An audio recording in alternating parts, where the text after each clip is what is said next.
Muy bien, muy buenas noches con todos.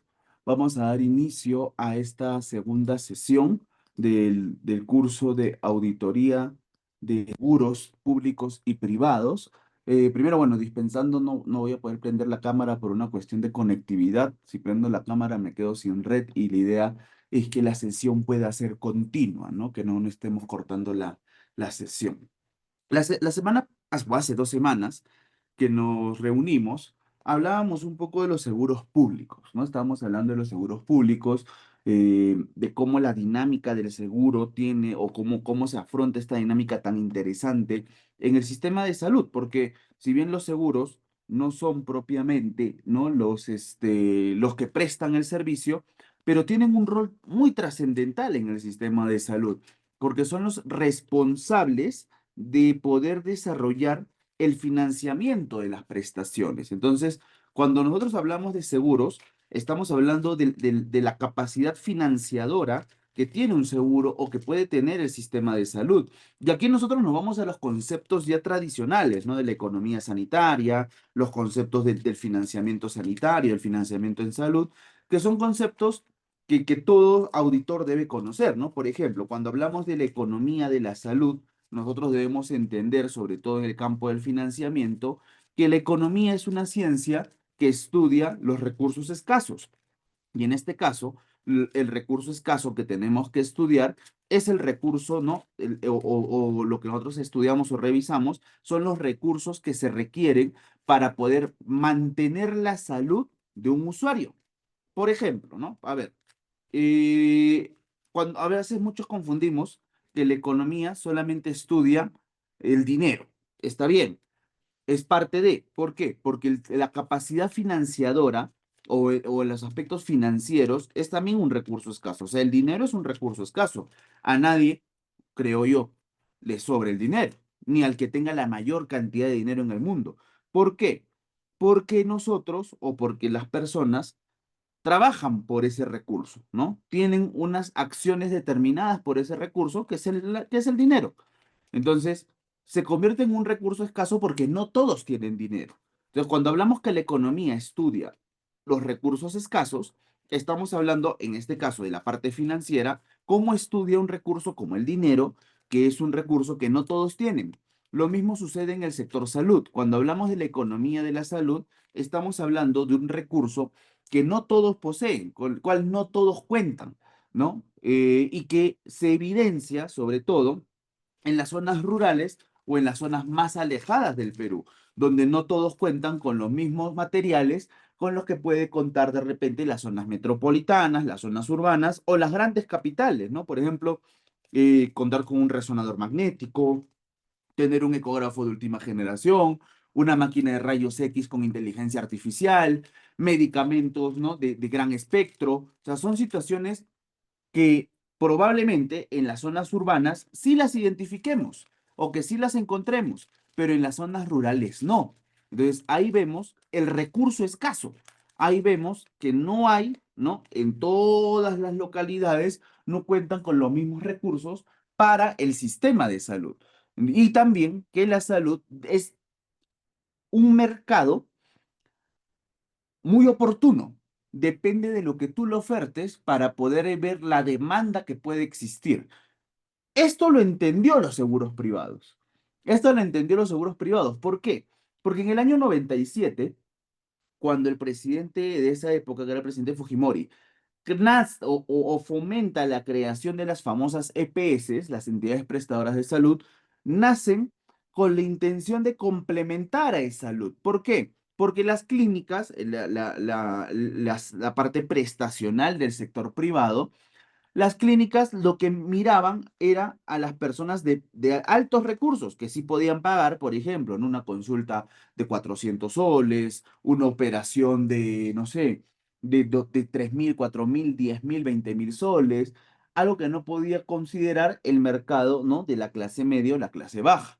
Entonces, y ese mercado iba a salud porque eran mercados de las personas que laboraban, ¿no? Iban a salud y salud comenzó a embalsarse, un embalsamiento que hasta el día de hoy continúa, ¿no? Un embalsamiento que han pasado 40 o 30 o 40 años y sigue manteniéndose el embalsamiento. Recuerden que salud viene del IPS, del Instituto Peruano de Seguridad Social, y que justo fue en esa época cuando se reforma el sistema de la seguridad social, es que el IPS pasa a denominarse salud. Bueno, la situación es que salud, al no poder atender a toda la población, crean las EPS. ¿Para qué? Para que la población que pueda contar con recursos, pero que necesite de un sostén financiero para poder acceder a prestaciones en el sector privado, pueda, ¿no?, comprar o adquirir un tipo de seguro complementario al seguro de salud. Por eso, vamos aquí a poner una pizarrita aquí. Nosotros debemos tener en cuenta que las EPS cubren estrictamente lo que le denominamos la capa simple. En cambio, e-salud cubre capa simple y capa compleja. Es ahí donde viene la diferencia. Claro, hubieron algunas situaciones. Por ejemplo, ya en el año 2015 les dicen a las EPS, ok, vas a cubrir capa simple, pero también vas a cubrir TPEAS. También vas a cubrir el PEAS, que es el plan esencial de aseguramiento en salud. Esto es lo mínimo que todos los seguros debemos cubrir. Seguros públicos, seguros privados, todos los seguros debemos cubrir el PEAS. Entonces, como complementa de salud, viene aquí la posibilidad de la población que no contaba con muchos recursos, pero sí podía adquirir una EPS, que pueda prestar o que se pueda prestar el servicio a estas personas en el sector privado, pero bajo la modalidad de la capa simple, más no la capa compleja. ¿Sí? ¿Cuáles son las aseguradoras tradicionales que tenemos? RIMAC, Pacífico, Mafre, ¿no? Ellos concentran 1.8 millones de asegurados de los 2.5 millones que se tienen en la actualidad. El resto están en Positiva, en Sanitas, FESalud, están en otras jefas, ¿no? Y las prepagas y autoseguros, que son planes directos de clínicas o fondos corporativos. Eso lo hemos visto en el video de la semana pasada. ¿Se acuerdan de EPS? Del video que les pusimos que son las EPS. Ahí podemos ver los fondos corporativos como FEBAM, por ejemplo, ¿no? Como Plus Petrol, como Corpac, que tienen sus propios formas de asegurar. O el mismo colegio médico, ¿no? Que tiene también su propio fondo corporativo.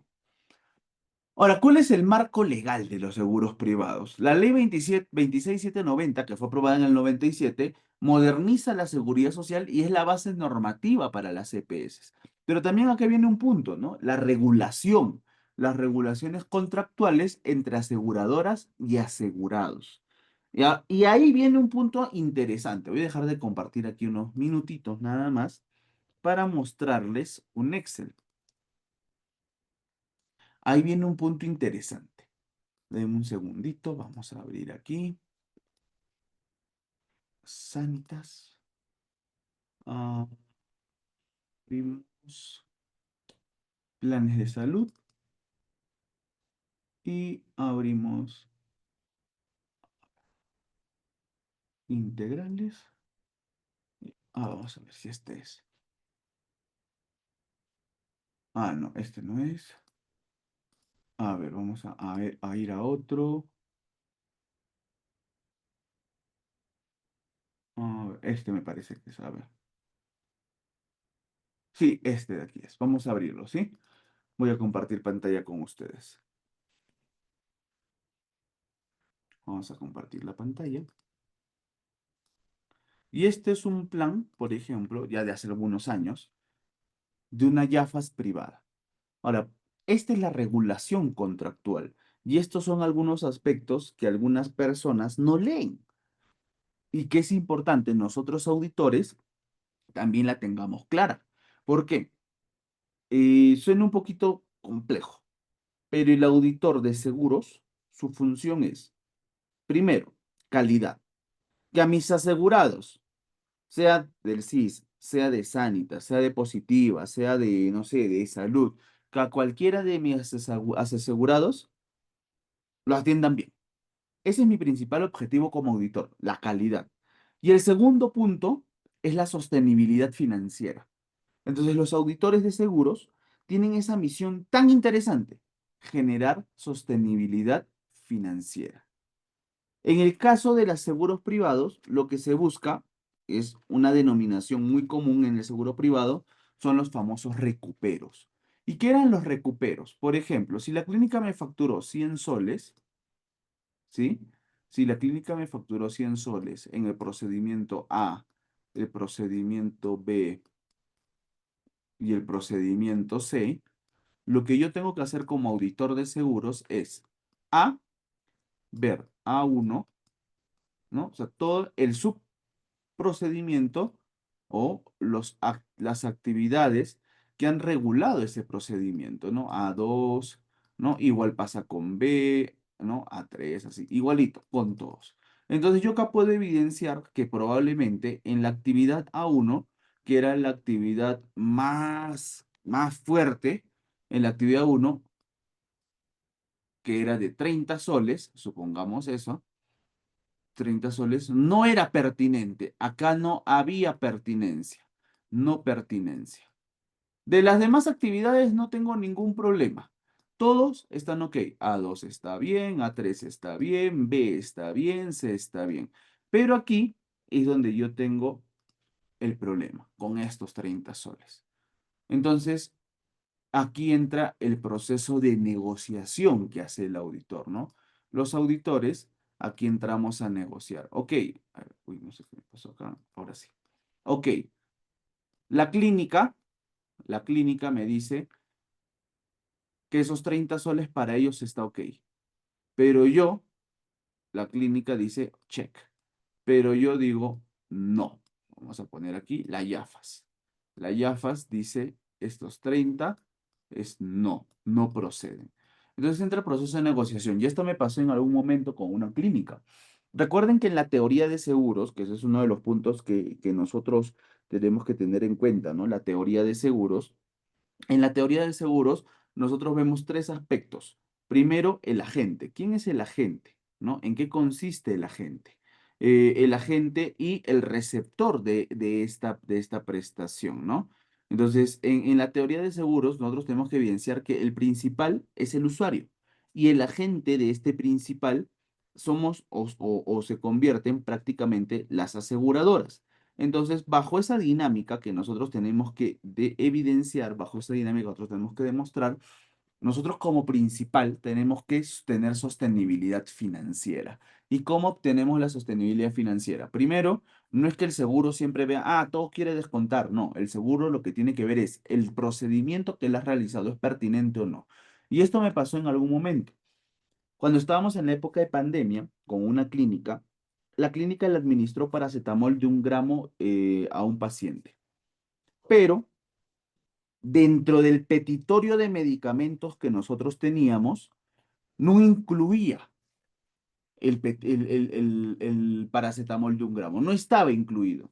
Entonces la clínica dijo, ok, ¿cómo hacemos? Porque el paciente ya se fue de alta. Yo no le puedo cobrar a un paciente que ya se fue. Sí, pero tú no debías administrarle un medicamento que no está en nuestro petitorio.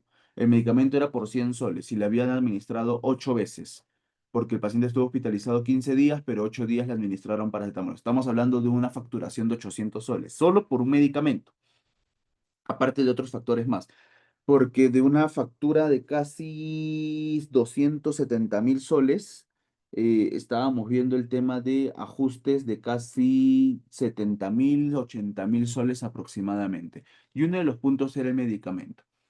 Entonces, ok, 800 soles. No está en el petitorio. El convenio dice claramente que tiene que ser bajo las pautas del petitorio de la entidad.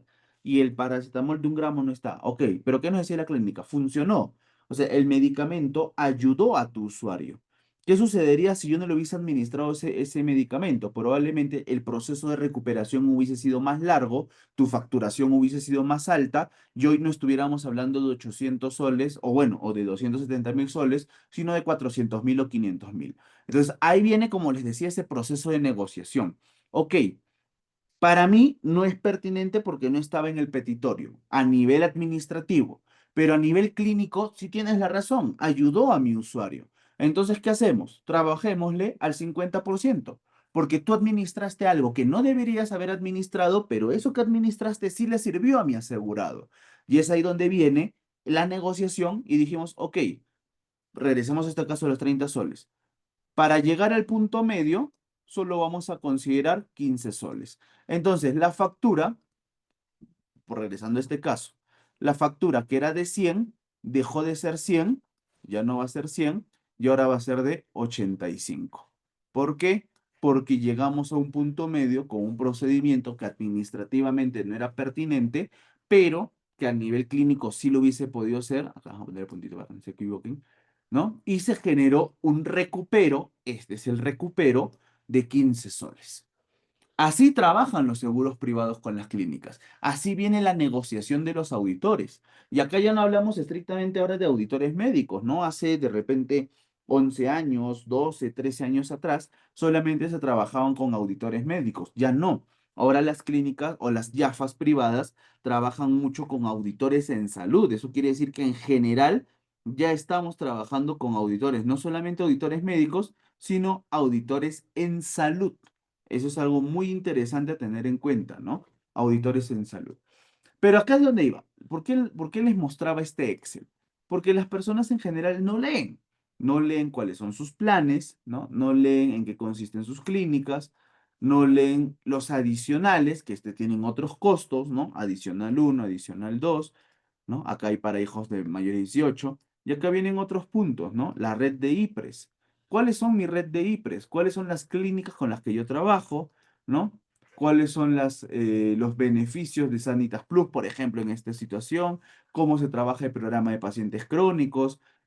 ¿Cuáles son las unidades únicas de pago, las UUPs? ¿Cuáles son las condiciones y exclusiones? ¿Cuáles son los aspectos de prevención, promoción? Si quiero inmunizar a mi menor, cuál es mi calendario o qué sí me cubre la YAFAS y las definiciones operativas. Todos estos puntos, lamentablemente, el usuario no lo lee. ¿Y qué tenemos al final? Que el usuario considera que la YAFAS no le está dando la protección adecuada, la protección correspondiente. Y es ahí donde viene, como decía, ¿no? ¿De qué se amparan las YAFAS finalmente? De esto, de las relaciones contractuales. ¿No? De las relaciones contractuales. Oye, yo te di mi contrato, pero tú no leíste. Creo que ya estoy compartiendo. Sí, voy a pasarles por el chat. Igual quiero que luego vean, porque estos videos, yo tengo hoy día dos videitos, no sé si me alcanzará el tiempo para los dos, pero sí hay uno que no estaba. A ver, un segundito. Sí hay uno que no estaba, pero que sí me gustaría que ustedes lo puedan ver posteriormente. ¿Sí? Estos son dos videos. Uno es el caso de un odontólogo. Vamos a ponerlo por aquí. Odontólogo. A ver, un segundo. Este es el caso de un odontólogo que fallece por una inyección. Seamos realistas. Es un poquito largo, por eso no lo quiero poner en esta situación. Ahí lo estoy dejando por el chat. Este primer video que le estoy poniendo a ustedes por el chat es de un odontólogo que lamentablemente fallece a causa de un inyectable mal aplicado. Entonces, ¿qué es lo que quiero que ustedes vean desde la perspectiva del seguro, desde la perspectiva de seguros? ¿Qué es lo que quiero que ustedes vean acá?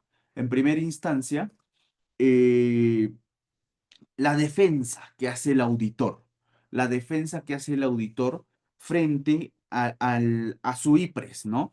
Entonces el auditor dice, ok, esto fue lo que sucedió, él no falleció aquí, la aseguradora cubrió hasta aquí. O sea, esa es la actitud que deben de tener los auditores, ¿no? En general. Y este segundo, que se llama muerte por error, me parece que ya lo sacaron de YouTube. Era, a ver, a ver, a ver. Creo que ya no está. Pero era un video también. Vamos a ver, muerte por error. Embarazada. Creo que una mujer embarazada. A ver.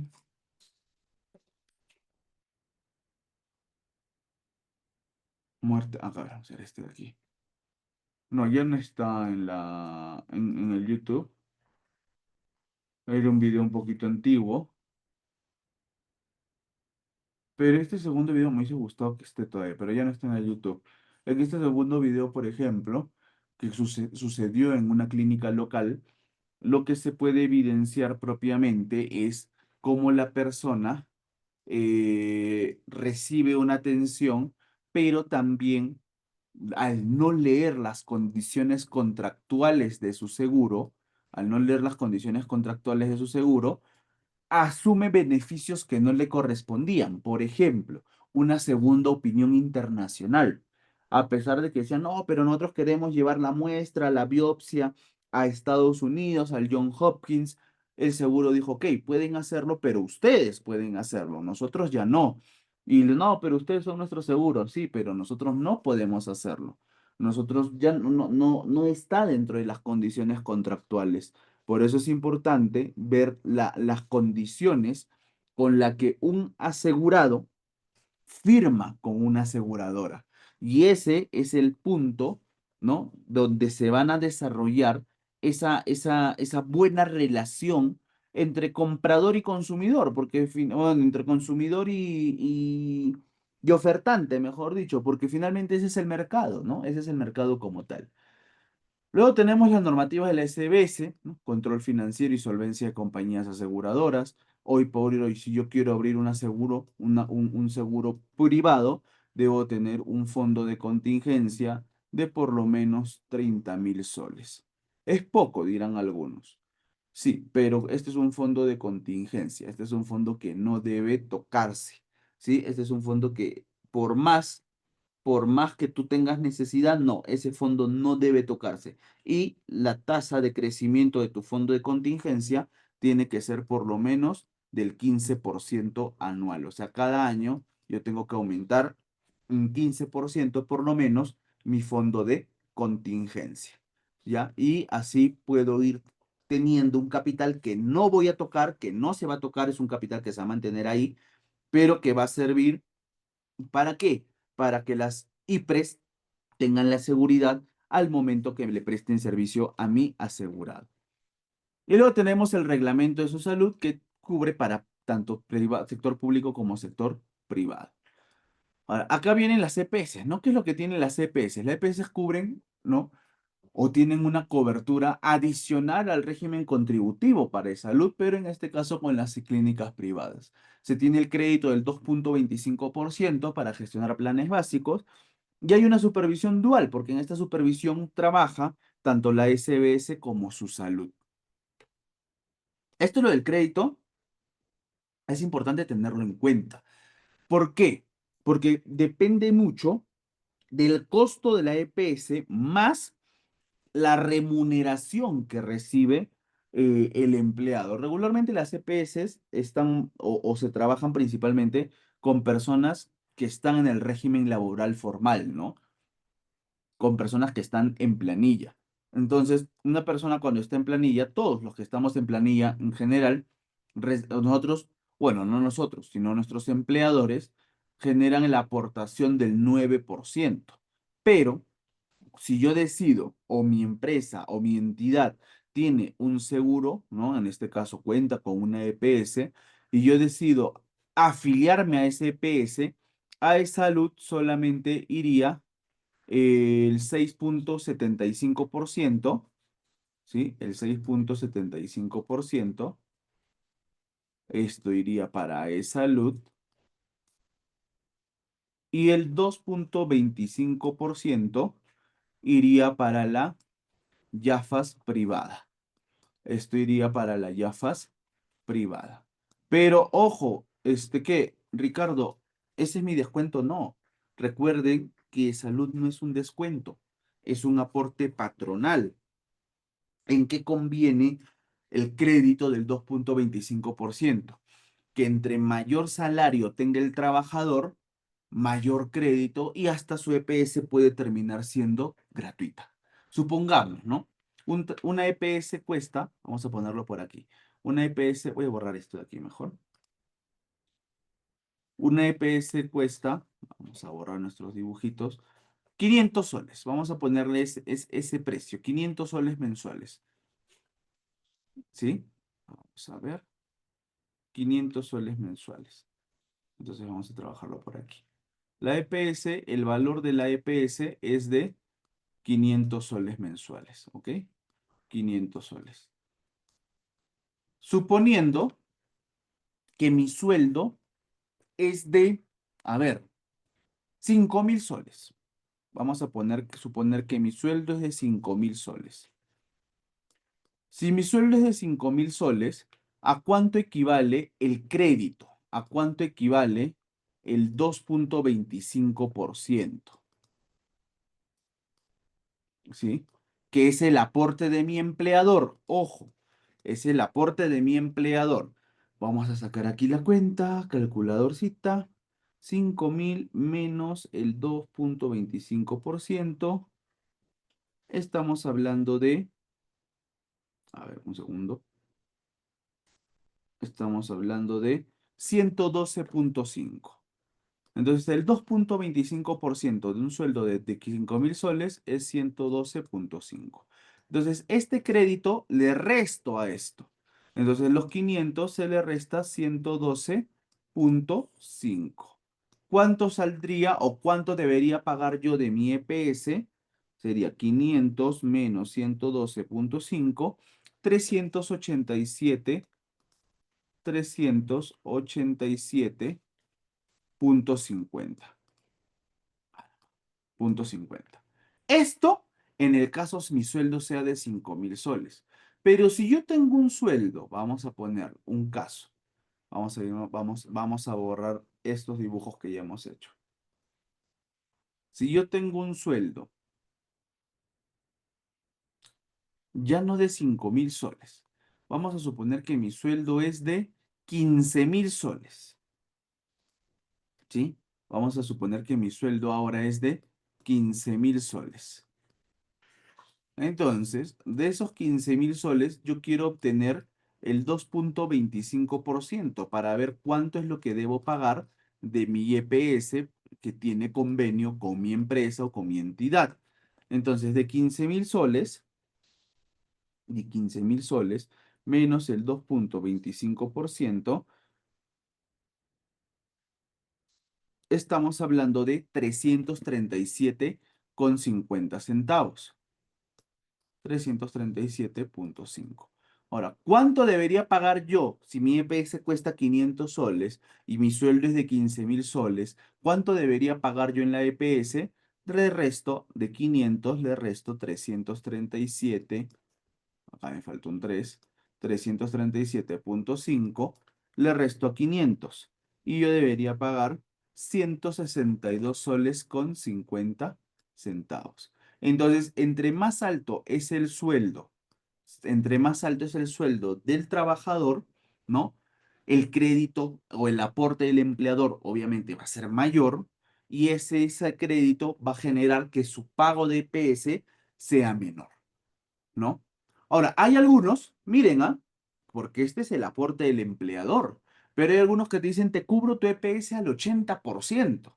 Entonces, aparte del 2,25%, tienes que restarle de ese saldo el 80%. Ah, mi empleador me va a cubrir mi EPS al 80%. Entonces, de 162,5, vamos a restarle el 80%. Yo no voy a pagar esto, sino voy a pagar 32,5 centavos. ¿Por qué? Primero, en primera instancia es mi crédito, que eso no entra en el beneficio. Y el segundo es el descuento del 80% porque el empleador se encarga de cubrir ese 80%. Yo trabajaba en una empresa que nos cubría el 90% de la EPS.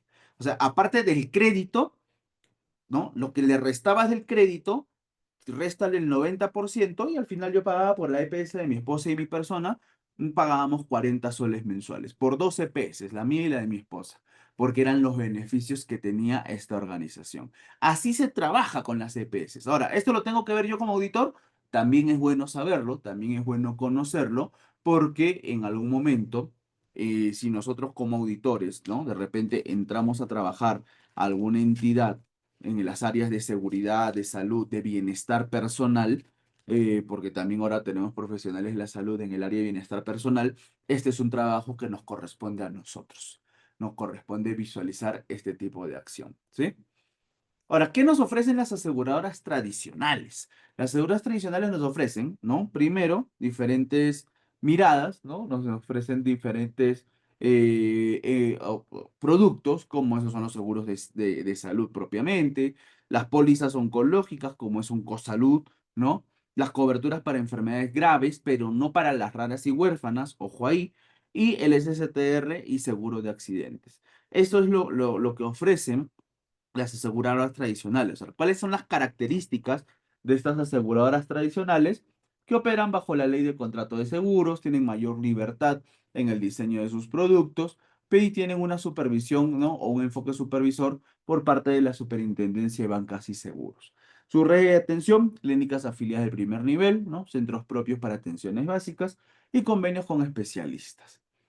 Las prepagas, que ya dejan de ser estas aseguradoras tradicionales, las prepagas en cambio nos ofrecen planes de salud, ¿no? Más limitados, porque es a su propia red, tienen que estar sí o sí registrados en una YAFAS, en el RIAFAS, ¿no? Y cuentan, ¿no? Con algunas especificaciones propiamente. Y aquí les quiero mostrar el RIAFAS. Siempre cuando ustedes tengan alguna duda, recuerden este. Vamos a ver el RIAFAS. El RIAFAS es el registro, así como tenemos el RENIMPRES, que es el registro de IPRES, ¿no? El registro nacional de IPRES, en las YAFAS tenemos el RIAFAS, y el RIAFAS es el registro, ¿no? De YAFAS. Entonces, por ejemplo, vamos a ver las YAFAS privadas, EPS. Vamos a buscar las YAFAS privadas, EPS, y aquí podemos encontrar ya las YAFAS que están registradas. Vamos a ver todas. Bueno, solo hay 7 registradas, ¿no? Tenemos RIMAC, como una EPS. Aquí está, uno puede ver, ¿no? Dónde está su dirección, en qué distrito. Tiene su gerente general, en este caso Roberto León, es el gerente general de RIMAC, ¿no? Roberto León, ¿no? Acá está su cargo como gerente general, ¿no? Su correo electrónico por si tienen alguna consulta y su página web, así como su teléfono. Y acá está, por ejemplo, en funcionamiento, ¿no? Igual, por ejemplo, tenemos Pacífico, quien es su representante legal, Guillermo Garrido Leca del Río. Tenemos a Mafre con su representante legal, Javier King León. Tenemos a Sanitas con Carlos Chavarriaga, etcétera, etcétera, etcétera. Estas son de las EPS. Quiero ver de las prepagas, las clínicas. Acá tenemos un mayor número, ¿no? Acá vamos a ver todas. Tenemos a Oncosalud con su gerente general Vicente Checabosa, ¿no? Tenemos a Ricardo Palma, tenemos a Planes de Protección Salud Familiar, Clínica Montefiori, algunas que ya cerraron como Besalio, ¿no? Que Estela Maris, y acá tenemos todas, ¿no? Todas las que tienen actualmente. Y la última, ¿cuál ha sido la última en ser creada? La última en ser creada ha sido Cubro Administradores Prepagas, ¿no? Esta es la última que ha sido creada por parte de Cubro. ¿Quién es su gerente general? Froilán Arellano Arrieta, y actualmente esta empresa se ubica en Surco. Entonces, miren, quiero ver de repente, no, no de seguros públicos, privados, quiero ver de seguros públicos. A ver, ¿el SIS está en el sistema? Sí, ahí está. Y el SIS, ¿no? Su dirección y quiénes son sus representantes actualmente, ¿no? Luis Napoleón Quirós y Marco Antonio Salazar para el caso de FISAL, que es el Fondo Intangible Solidario en Salud. Entonces, este es el registro de YAFAS. Todos tienen que estar en el registro, ¿no? Ahora, ¿cómo se hace la auditoría en las EPS? Primero, debemos tener en cuenta las regulaciones, ¿no? Las regulaciones para el control de la EPS como entidades complementarias de salud, tener el control de aportes y los planes complementarios, ¿no? Las auditorías de coberturas y las garantías exigibles, que es lo que contractualmente está permitido. Y el control, ¿no? De siniestralidad, la evaluación de ratios, el uso de servicios y costos de medios por tipo de prestación. La revisión contractual es importante aquí que el auditor conozca el contrato hacia el asegurado y el convenio hacia la clínica. Todo ello debe de estar en el marco de lo establecido por su salud. Su salud tiene las cláusulas mínimas, ¿ah? O sea, su salud ya nos da las cláusulas mínimas que debemos tener en cuenta. Ahora, ¿podemos colocar o podemos ingresar más cláusulas? Sí, sí podemos hacerlo, pero que no contravengan con las cláusulas mínimas que su salud nos indica.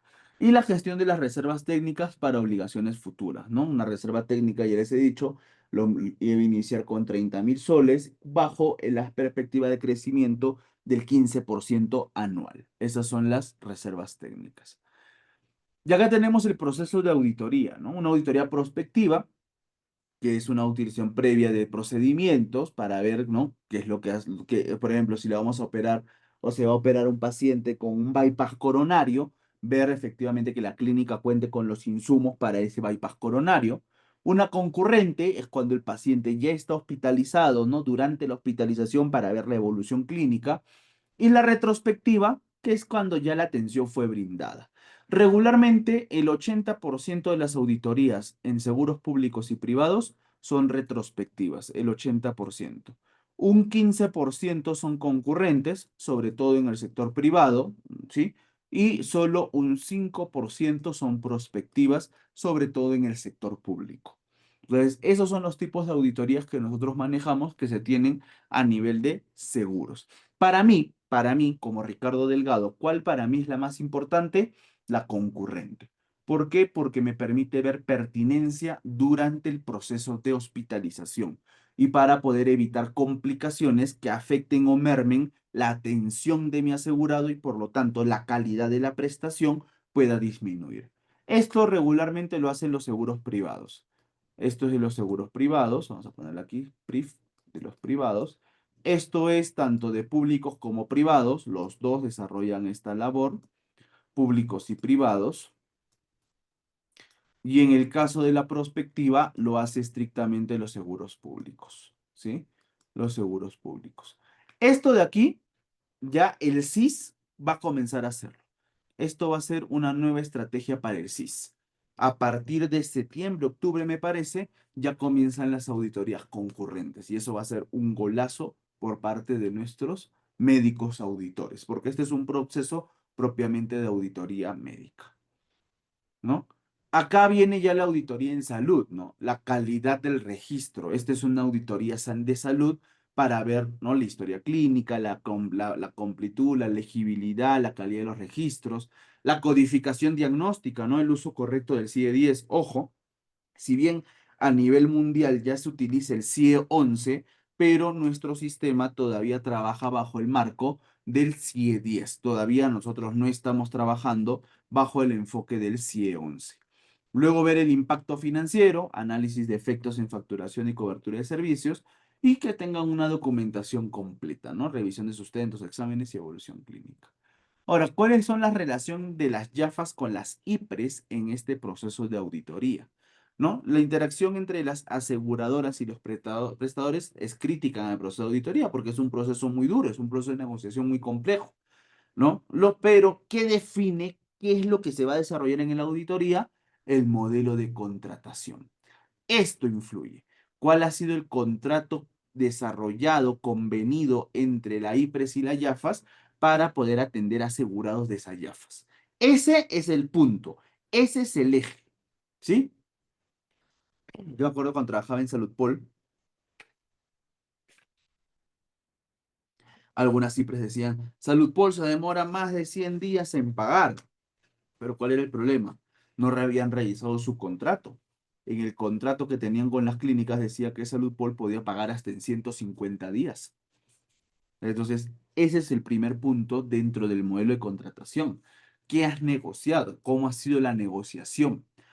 Los auditores somos los llamados a ver ese proceso de negociación. Por eso que nosotros en el mundo IAFAS tenemos la responsabilidad de la negociación y tenemos la responsabilidad del cumplimiento de los términos o artículos convenidos durante la negociación. ¿Por qué? Porque aquí van a estar todos los procesos, todos los mecanismos que pueden ser materia de controversia, ¿no? Como le decía, en este caso, ¿no? Saludpol decían, todo Saludpol se demora más de 100 días, ¿no? En tu convenio, en tu contrato que tenemos contigo, dice bien claramente. Tú atiendes a mi asegurado, me facturas y yo tengo hasta 150 días para pagarte. No es algo que estamos nosotros yendo fuera del marco. ¿Por qué? Porque en lo convenido decía eso. Todo depende de cómo se genere el convenio. Todo depende de cómo se genere el contrato. ¿Sí? Y acá están las herramientas para la auditoría en salud. Hoy por hoy podemos utilizar sistemas informáticos, ¿no? Plataformas digitales especializadas, ¿no? Para la gestión integral del proceso de auditoría, protocolos y guías, ¿no? Como documentos estandarizados que puedan normar los procedimientos y criterios técnicos propiamente de la evaluación, los indicadores de desempeño, ¿no? Métricas específicas para la medición de resultados y eficiencia de los procesos auditores y las técnicas estadísticas a través de los métodos de muestreo y análisis de tendencia. Hoy, por ejemplo, ¿qué estamos haciendo a nivel de sector público, a nivel del SIS? En este tema de herramientas, estamos trabajando con el Machine Learning. El Machine Learning nos permite generar un muestreo mucho más eficiente, es una herramienta de inteligencia artificial, nos permite tener un muestreo mucho más eficiente para poder obtener data que sea de alta importancia, data que sea muy relevante para poder ser auditada, ¿no? Ya no auditamos procedimientos menores, sino que el Machine Learning nos va directamente a los procedimientos más complejos o aquellas prestaciones que se puedan evidenciar complicaciones por el retorno pronto del asegurado. Entonces, todas son herramientas, ¿no? Que se pueden ir utilizando también a nivel tecnológico. Y la auditoría basada en evidencia, que esto es importantísimo, ¿no? Todas las IPRES, todas, absolutamente todas las IPRES, deben de contar con sus guías clínicas. Se convierte en una obligatoriedad el uso de las guías clínicas, ¿no? ¿Para qué? Para poder tener procedimientos ya parametrizados, procedimientos que ya estén estandarizados y se deben tomar como referencia, ¿no? Las guías del MINSA, los protocolos internacionales. Pero hay otro aspecto ahí también, ¿no? El uso de estándares internacionales, el uso de las normas internacionales como la NIS, Joint Commission, el ISO, ¿no? Son normas que nos permiten a nosotros también desarrollar o tener clarificado el tema de que esta IPRES pueda contar con, ¿no? Calidad para la prestación propiamente de nuestros asegurados. Esto ya es un tema más financiero, la facturación como tal, ¿no? Verificar que se cumpla con lo convenido a nivel de tarifario, ¿no? Según los convenios, según las tarifas acordadas, que no sea una facturación mayor. Se debe desarrollar el control prestacional para evidenciar que esa facturación que me estás desarrollando efectivamente haya sido brindada en el punto prestacional. Tiene que haber documentación de respaldo, ¿no? Revisión de historia clínica y órdenes médicas y la detección de irregularidades, ¿no? Identificación de errores, duplicidades, sobrecodificación o servicios no justificados. Porque en la auditoría de seguros, como les decía al inicio, el primer punto de nosotros es la parte prestacional. Nuestro mayor interés es la calidad de la atención, pero también un auditor de seguros tiene que validar que la auditoría que se esté realizando sea sostenible financieramente, o sea, que genere sostenibilidad financiera al a la IAFAS, a la aseguradora. ¿Por qué? Porque si la aseguradora pierde mucho dinero, no va a tener luego cómo coberturar o ser un sostén financiero para otros asegurados. La siniestralidad también acá es importante, ¿no? ¿Qué es la siniestralidad? Esto se ve bastante en el sector privado. La siniestralidad de un seguro no debe de ser superior al 80%. Pero ¿qué es, Ricardo? ¿Qué es? La siniestralidad son las los, atenciones que se han brindado, las atenciones que se han brindado, ¿no? Cómo se ha utilizado el servicio médico y cuánto de eso ha sido coberturado y financiado por la aseguradora. Entonces, la auditoría y la siniestralidad lo que nos va a permitir es ver el uso propiamente del servicio, ¿no? Y cuántos pacientes utilizan qué especialidades. Y esto nos sirve para qué? Para luego, en los programas de pacientes crónicos, poder incorporar a los pacientes según la siniestralidad que han ido desarrollando. Hay EPS que tienen una siniestralidad, ¿no? Regional, hay otras que generan siniestralidad local, hay otras que se generan siniestralidad internacional, por ejemplo, Mafre ve más siniestralidad internacional, Sanitas la ve a nivel regional, pero Pacífico y RIMAC lo ven más a nivel local, son más focalizados el análisis de sus siniestros. Pero todo esto nos sirve ¿para qué? Para poder evidenciar qué es lo que más se utiliza a nivel de mercado, ¿no? Y también nos ayuda o nos permite generar un mayor o un mejor perfil epidemiológico, sobre todo para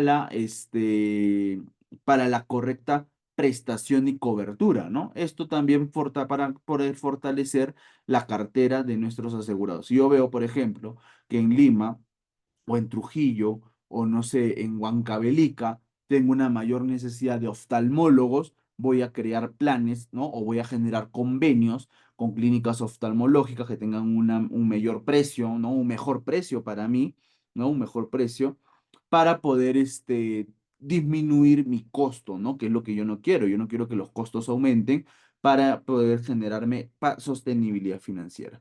Todos esos son aspectos que se analizan, ¿no? Todos son los aspectos que se analizan dentro de la siniestralidad. Y acá viene la auditoría de la calidad asistencial, ¿no? La calidad propiamente, que es lo más importante. En la auditoría de seguros, el punto más importante es eso, ¿no? La auditoría de la calidad asistencial. Cómo nos generamos adherencia a protocolos clínicos, el cumplimiento de guías, la estandarización de procedimientos y la documentación de intervenciones dentro del proceso como tal. El control de resultados, ¿no? Los indicadores de morbimortalidad, las tasas de complicaciones, los reingresos no programados, ¿no? Los resultados clínicos por patologías. Y esto, por ejemplo, en algún momento, ay, este no era. Esto, por ejemplo, en algún momento fue importante. ¿Por qué? Porque en cirugías complejas, teníamos mayor reingresos no programados en clínicas. Las clínicas tenían mayor reingresos no programados por complicaciones que se generaban de cirugías complejas. Entonces, ese control de resultados permite ver, ok, ¿qué es lo que está faltando ahí, no? Educación para la salud, estrictamente. Ahí lo que faltó era educación para la salud. ¿Por qué? Porque no se estaba educando a la familia cómo desarrollar una atención óptima o cómo desarrollar una atención adecuada post operación, ¿no? Y eso generaba mayor tasa de complicación y también reingresos no programados. Y por último, la satisfacción del usuario, ¿no? Dentro de este proceso de auditoría de calidad asistencial, la satisfacción del usuario juega un rol fundamental con encuestas estructuradas, con una buena gestión de reclamos y esto su salud, acá su salud está entrando muy duro, ¿no? En la gestión de reclamos. Por eso que ahora todas las CIPRES deben de tener su libro de reclamos, físico y virtual. Ojo ahí, ¿ah? Porque algunos dicen, ah, no, mi libro es virtual. No, el libro tiene que estar en físico y en virtual. Lamentablemente, en algunas IPRES solo consideran el virtual. Entonces, el asegurado que no tiene o el usuario que no tiene cómo desarrollar un reclamo porque no maneja un internet, no termina desarrollando este reclamo. Por eso que su salud en algún momento fue bien claro. O sea, el libro tiene que estar en físico y en virtual. No solamente manejemos libros virtuales, ¿no? El tiempo de espera también es un tema muy interesante. En el sector privado le tienen una mirada muy crítica al tiempo de espera. Por eso que en el sector privado manejan bastante el tema de procesos, la mejora de procesos, el in-healthcare, para poder desarrollar una mejora en la atención propiamente, ¿no? Y la percepción de calidad. Y acá un perfil que debemos tener los auditores, ¿no? El perfil del auditor en seguro de salud, nuestras competencias, ¿no? Nuestra formación y nuestras certificaciones. Pero muy aparte de ello, quiero mostrarles un videíto. ¿Dónde está? A ver, denme un segundito, por favor. Un videíto con unos tips. Probablemente este video ya lo han visto en otras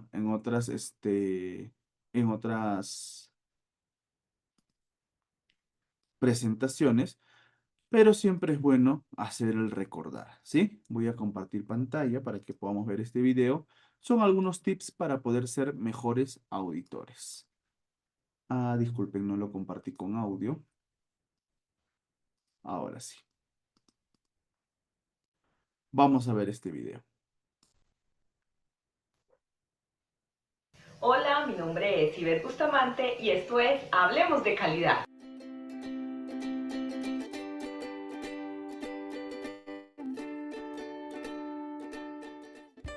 Este video es un video muy especial. Lo realizamos gracias a los aportes de uno de nuestros seguidores, quien muy proactivamente solicitó que hiciéramos un video donde dijéramos algunos tips para realizar auditorías. Hemos hablado anteriormente de las auditorías, de la importancia de estas en las organizaciones. Asimismo, hemos hablado sobre algunas competencias que debe tener un auditor. Hoy les hablaré desde mi experiencia, ya que llevo alrededor de 13 años realizando auditorías a sistemas y procesos en diferentes organizaciones, y cada vez nos encontramos elementos que se pueden mejorar. Por ello, compartiré con ustedes algunos tips muy sencillos que nos permitirán que el ejercicio como auditores sea cada vez mejor. Antes de la auditoría. Una vez nos asignen las auditorías, debemos prepararnos muy bien en el conocimiento profundo del proceso y la organización que vamos a auditar. No importa cuánto tiempo llevemos desarrollando esta actividad, cada empresa y proceso es diferente y por lo tanto la preparación debe ser cuidadosa y asegurar la comprensión de las políticas, la filosofía y los métodos de trabajo propios de la organización. Cuando estamos iniciando en la labor de ser auditores, se recomienda organizar documentos de trabajo que nos permitan no olvidar ninguno de nuestros aspectos que debemos tener en cuenta al momento de la auditoría. Estos documentos pueden contener las preguntas, evidencias a revisar, personas a entrevistar, entre otros elementos que nos faciliten la auditoría. Hable con el líder del proceso o de la empresa, a modo que esa persona nos comparta las diversas situaciones que se presentan que en la documentación no se pueden observar. Al momento de recolectar esta información debe tener cuidado, pues la persona no se debe sentir que es auditada. Y yo como auditor, por ética profesional, no podré usar esa información en contra o a favor de los auditados en el momento de la ejecución de la auditoría. Acuerde con los auditados la fecha, la hora y el lugar de la auditoría, de modo que al momento de realizarla no llegue de sorpresa. Asegúrese que el líder del proceso o de la empresa le comunica a su personal esa misma información. Durante la auditoría.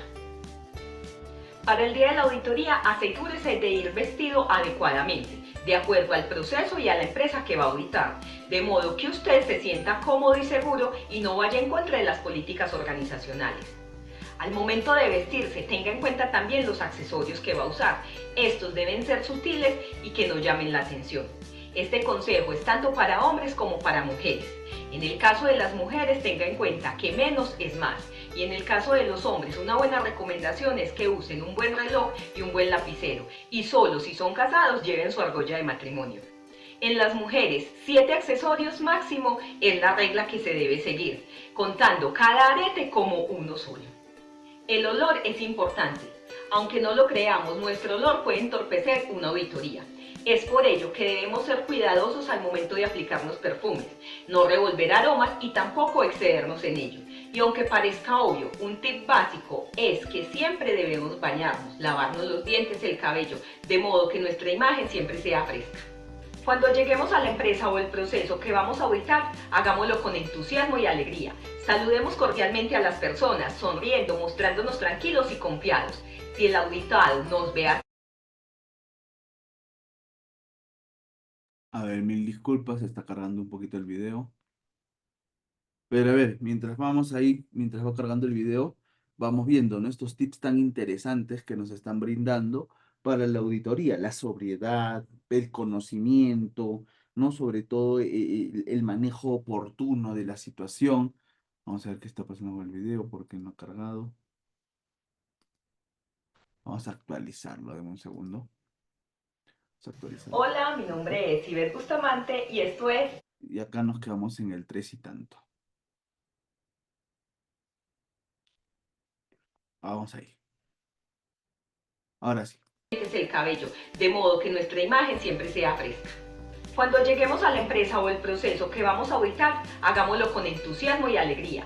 Saludemos cordialmente a las personas, sonriendo, mostrándonos tranquilos y confiados. Si el auditado nos ve así, seguramente muchos de sus miedos y ansiedades comenzarán a disminuir.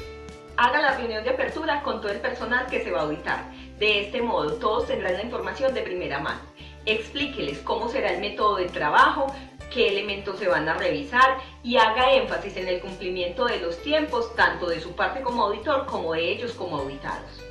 Sea muy observador y manténgase atento a todo lo que el auditado le dice, tanto con las palabras como los gestos, ya que de estos dos elementos dependen los hallazgos que tengamos en nuestro proceso de auditoría.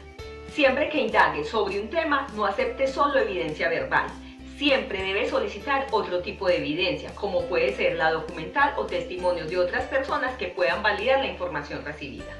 Cuando haga un hallazgo, no culpe a la persona, refiérase al proceso, pues es en realidad este el que está fallando. Sea coherente en lo que dice y en lo que expresa, con sus movimientos y posiciones corporales. Nunca vaya en contra de las políticas y la filosofía de la organización. Mantenga una posición neutral. No invente requisitos. Siempre debe ceñirse a su referente o criterio de auditoría. Esto le permitirá ser más objetivo en sus opiniones. Mantenga la mente abierta para comprender que cada organización, proceso o persona puede dar cumplimiento al mismo requisito de modo diferente. Sea muy ético y moral, no acepte sobornos de ninguna clase. Sea proactivo y flexible, de modo que pueda adaptarse a los cambios que surgen durante el proceso. Mantenga la confidencialidad de todo lo que escuche, vea y aprenda durante la auditoría. Ese conocimiento e información es de la empresa, no suyo. Sea proactivo o flexible, de modo que pueda adaptarse a los cambios que puedan surgir durante el proceso. Comunique cada vez al auditado los hallazgos, sean positivos o negativos, de modo que cuando usted entregue el informe de auditoría, este no sea una sorpresa para el auditado. Después de la auditoría, asegúrese de entregar oportunamente el informe de auditoría. Sea concreto, objetivo y directo en la redacción de los hallazgos. Para ello, utilice la evidencia recolectada durante el proceso. Sea cuidadoso con la ortografía al momento de redactar su informe. Inicie siempre su informe de auditoría resaltando las fortalezas del proceso o la organización que auditó. Asegúrese de concluir adecuadamente sobre la eficacia, la conveniencia y la adecuación del proceso o del sistema auditado. Agregue valor a su auditoría, concluyendo sobre otros aspectos como la conformidad del sistema y la cultura de la organización. No asesore a sus auditados, pues su rol es de evaluador. En lo posible, presente usted personalmente el informe a los auditados, de modo que pueda haber un espacio para la retroalimentación. Genere en sus auditados el interés por mejorar continuamente y haga que ellos se comprometan con mejoras que puedan realizar. Y por último, si usted está seguro de su trabajo, confíe que esta labor le va a agregar valor a la organización, al proceso y a las personas con las que usted interactúe. Estos tips te ayudarán a mejorar el ejercicio como auditor, teniendo en cuenta que cada vez aprendo más y puedo ser mejor. Esto ha sido todo por hoy. Mi nombre es... Muy bien, vamos a terminar ese videito ahí. Y nos dieron algunos tips, ¿no? Que debe ser parte de ese perfil que como auditores debemos tener, como auditores debemos considerar. Y no solamente eso, sino que también debemos manejar, de repente lo mencioné de una manera muy superficial ahí la profesional, pero también debemos tener en cuenta, por ejemplo, lo ligado a la formación, ¿no? Si bien ella decía la retroalimentación es importante, pero yo también considero que dentro de uno de los perfiles fundamentales que debe tener un auditor, uno de los perfiles fundamentales, es la capacidad docente, ¿no? Un auditor debe tener esa capacidad de poder enseñar, de poder decir, ok, ¿no? Podemos hacer o estamos cometiendo estas situaciones, hay estas no conformidades para el levantamiento de tus observaciones, qué es lo que tú debes desarrollar, qué es lo que tú debes hacer para que esto pueda mejorar. A veces tenemos auditores que no son tan, o no tienen tanto ese rol docente, no tienen más el rol así de decir, ok, eso está mal y no vamos a mejorar, ¿no? No, el auditor tiene que ser o tiene que ver la forma de enseñar permanentemente, ¿no? Generar un aspecto de formación, un aspecto de docencia, sobre todo para fortalecer, ¿no? A las CIPRES. Recuerden que el rol del auditor es mejorar propiamente la calidad de la prestación, ¿no? Ese es el rol propiamente que tiene un auditor. Ahora, ¿cuáles son los desafíos en la auditoría de seguros? Ese es un punto interesante. ¿Qué desafíos tenemos en esta mirada de auditoría de seguros? Primero, la integración sistémica, ¿no? Superar la fragmentación. ¿Por qué? Tenemos un sistema de salud fragmentado, lamentablemente. Tenemos un sistema de salud que está fragmentado, un sistema de salud que no trabaja de manera oportuna, ¿no? Que no trabaja de manera adecuada dentro del marco de la articulación. Y los auditores también tenemos la responsabilidad, porque es una responsabilidad, de desarrollar acciones que nos permitan, ¿no?, superar esta fragmentación. La armonización normativa, ¿por qué? Porque existen diferentes criterios, hay que unificarlos, ¿no? Me acuerdo que hace 3 meses, 4 meses atrás, en abril, nos enviaron a Lima a todos los auditores y también directores de UDRs para poder ver o unificar criterios dentro de los aspectos normativos para una óptima auditoría de seguros, ¿no? Fue un taller de auditoría de seguros para una óptima auditoría de seguros y poder ver lo que era más importante en esto, ¿no? Que es el usuario. A veces hay algunos auditores que ven como punto relevante el sostén financiero, pero lo importante y lo trascendental dentro del sistema de salud siempre van a ser los pacientes, el asegurado. La adaptación al cambio, hay actualización permanente, hay actualización constante, ¿no? Eso lo hemos visto, eso lo hemos evidenciado, de que lo más complejo dentro del sistema de salud, sobre todo dentro de la experiencia pandémica, ha sido el cambio, ¿no? Constantemente nosotros estamos cambiando, constantemente nuestras normas cambian, las políticas sanitarias se modifican y tenemos que estar acordes a la actualización constante. Y la transformación digital, ¿no? Incorporar nuevas tecnologías, como les decía, el CIS, por ejemplo, está desarrollando, ¿no? A través de la inteligencia artificial, a través del machine learning, está desarrollando técnicas de muestreo que nos permite, ¿no?, tener una mayor producción de auditorías, pero que no solamente sea a nivel productivo, sino de calidad de la producción, ¿no? Auditorías que sean óptimas, auditorías que sean adecuadas, ¿no? Y que puedan ser sustanciosas para el fortalecimiento de las IPRES para una mejor atención de nuestros asegurados.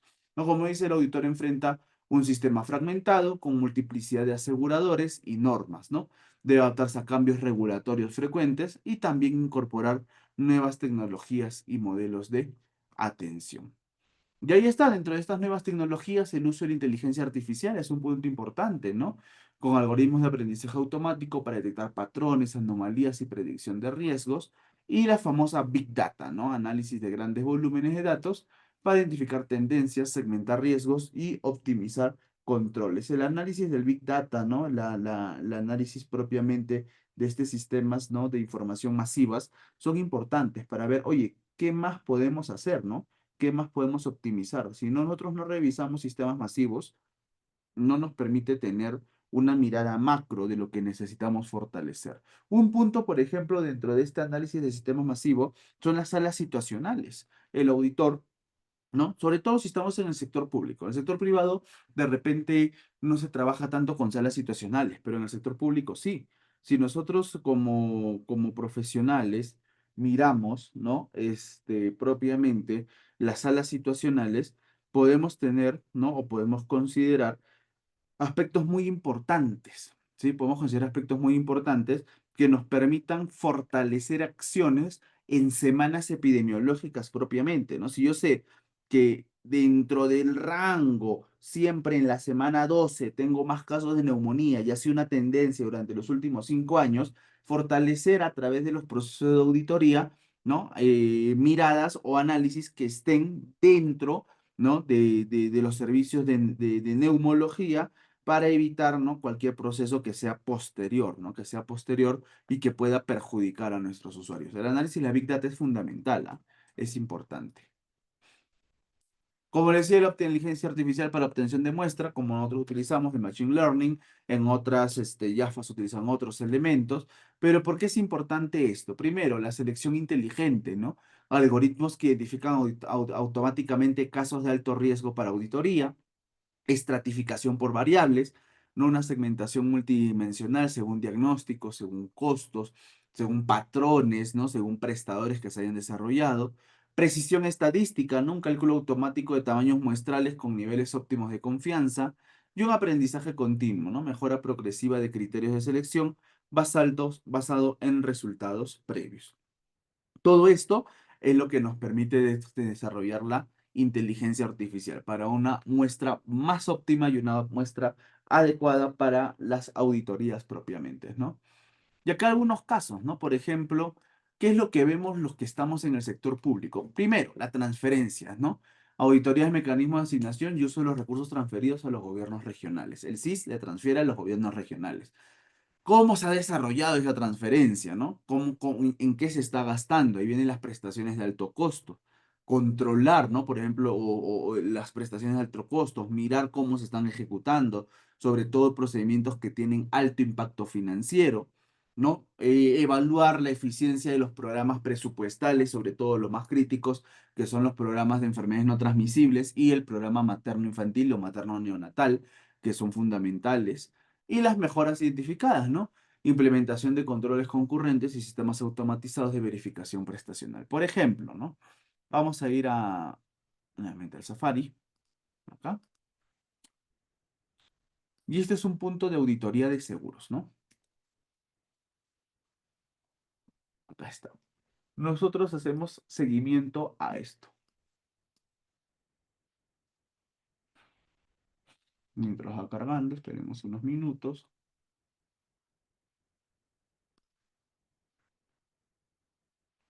A ver, vamos a ver. Listo. Por ejemplo, yo estoy en Puno. Actualmente yo trabajo en Puno. Vamos a ver a nivel de gobierno regional, gobiernos regionales, y nos vamos al pliego, gobierno regional de Puno. ¿Dónde estás? Aquí estás. Gobierno regional de Puno. Nos vamos por fuente de financiamiento, en este caso donaciones y transferencias, y nos vamos por unidad ejecutora, ¿no? Cómo están gastando las unidades ejecutoras del sector salud propiamente, ¿no? Acá tenemos, bueno, si bien hay otros que son de Uno Transportes, ¿no? Y sede central, que eso es otro aspecto, son otras donaciones que ellos han recibido, no es tanto comparado con lo que recibe propiamente de otras ejecutoras, ¿no? O las otras ejecutoras, ¿no? Ahí vemos que ha habido no tanto avance como otras regiones, pero que ya están mejor, bastante mejor en ejecución comparados con años anteriores, ¿no? Ahora, por ejemplo, quiero ver en qué gastan. Vamos a ver, por ejemplo, Salud Yunguyo, que ha gastado el 58,4%. Si no me equivoco, es la que tiene el mayor gasto, no, el mayor gasto es Salud Sandia. Sandia. Vamos a ver en Sandia en qué se ha gastado, ¿no? La categoría presupuestal, ahí tenemos, ¿no? En materno neonatal, por ejemplo, han gastado el 80,6%, ya en VIH-Sida era un presupuesto muy pequeño, pero ahí han gastado el 100%.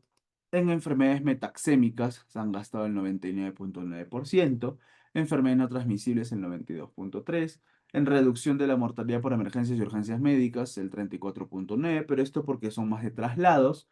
Control y prevención en salud mental, 89,5.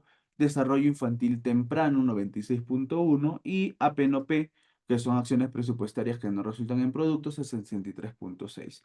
Quiero ver otra. No solamente Sandia, vamos a Yunguyo, que era lo que estábamos buscando, ¿no? Que fue el inicio.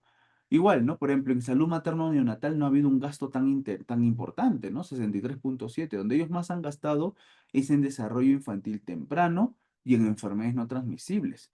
¿Pero por qué? Porque ellos también cuentan con mayor presupuesto. Si regresamos, por ejemplo, podemos ver que Sandia tiene un presupuesto de 347.000 soles versus Yunguyo que tiene un presupuesto de 801.000 soles, ¿no? ¿Cuál es el que tiene mayor presupuesto? San Román. Vamos a ver San Román. ¿En qué está gastando San Román? Que recién va en el 35%, pero por ejemplo, San Román está débil en traslados o en reducción de la mortalidad por emergencias y urgencias médicas, solamente ha gastado el 8,5%. Donde ha gastado más es justamente en desarrollo infantil temprano. La mayoría está gastando más en desarrollo infantil temprano. Vamos a ver qué productos tenemos ahí, ¿no? Atención de enfermedades diarreicas agudas e infecciones respiratorias, atención de enfermedades diarreicas, ¿no? Con complicaciones, la primera es sin complicaciones, atención de la anemia por deficiencia de hierro, ahí se ha gastado el 91%, niños y niñas con vacuna completa, eso quiere decir inmunizaciones, y niños y niñas completos según edad, ¿no? Esos son los dos últimos, es donde ha habido mayor gasto. Entonces, así es como nosotros, en la auditoría de seguros públicos, vamos viendo cómo se ha transferido, cómo se van transfiriendo los recursos a diferentes regiones, ¿no? Al igual que, si recuerdan la sesión anterior, vimos el stock de medicamentos, ¿se acuerdan? En esta oportunidad, más que el stock de medicamentos, lo que estamos viendo ya es el dinero, ¿no? Cómo se está gastando ese dinero. En los seguros privados, la mayor importancia o la mayor relevancia está en la auditoría de siniestralidad, ver en qué están gastando en servicios, o sea, qué servicios son los más utilizados, cómo estamos generando esa contención de costos con ese servicio, ¿no? Por eso que acá la gestión tiene que ser proactiva para evitar, ¿no? Que propiamente la prestación pierda sostenibilidad, que financieramente no sea sostenible. Luego tenemos control de altas complejidades, ¿no? Revisión de procedimientos especializados como cirugías cardíacas y trasplantes y la implementación de sistemas de autorización previas con criterios técnicos definidos. También la detección de irregularidades, ¿no? Identificación de facturación indebida y sobreutilización de servicios, que también pasa, ¿no? Desarrollo de algoritmos automáticos para detección de patrones sospechosos. Todas esas son casitos de estudio o situaciones particulares que también nosotros vamos evidenciando en el sector privado. ¿Y para qué nos sirve todo esto? Por ejemplo, los programas de pacientes crónicos, que es un programa que nace en el año 2014 con Sanitas. Los programas de pacientes crónicos son un gran soporte para ello. ¿Por qué? Porque nos permite ver propiamente, ¿no? En qué se está generando esta siniestralidad. Miren eso, ¿ah? En qué se está generando la siniestralidad propiamente y cómo nosotros podemos y nosotros podemos desarrollar programas para que ese siniestro disminuya. De repente, la mayor cantidad de casos que tenemos están en los pacientes diabéticos. Tenemos muchos casos de pacientes diabéticos que se están o que no tienen un control óptimo, que no tienen un control adecuado, que están yendo mucho al endocrino, que están teniendo medicamentos de alto costo y no nos está generando o que está generando que la siniestralidad aumente. Entonces, ¿qué hago?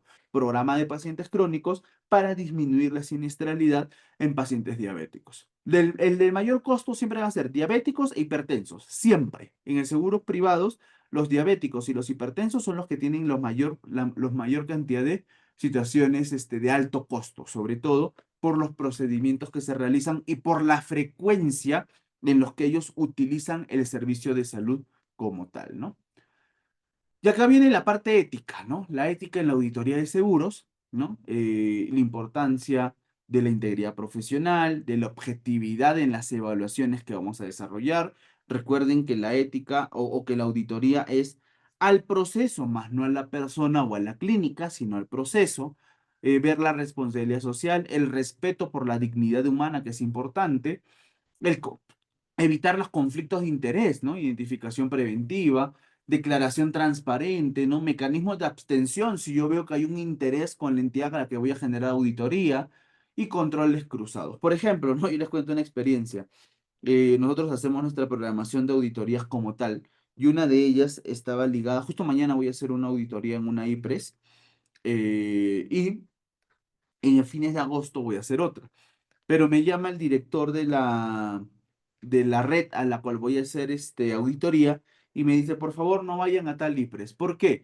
Es que en esa IPRES la jefa es mi esposa. Su esposa era jefa de un centro de salud.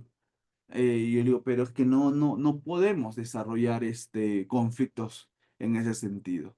Por más que sea su esposa, no significa que yo deba dejar de auditar, ¿no?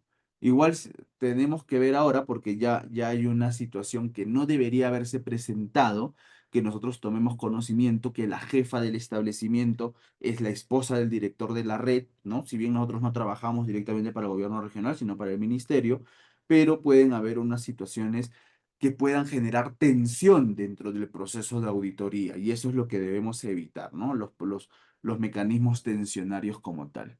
Y siempre manteniendo la confidencialidad, ¿no? La protección de datos personales, el acceso restringido a la información y el uso limitado a fines específicos, que es propiamente la mejora de la atención a nuestros asegurados. Y acá tengo este segundo video. Voy a dejar de compartir para poder ir a este segundo video, que era ética en la toma de decisiones. Esto es un video de un odontólogo. Vamos a ver si lo encontramos rápido porque eso se me pierde este video. De un odontólogo que tiene que adquirir unos medicamentos y finalmente evalúa escenarios, ¿no? Ética, toma de decisiones, odontología. Vamos a ver si por acá lo encontramos. Acá está, justo. Quiero que veamos este video, por favor. Vamos a compartir ahora sí. Y vamos a ver este video.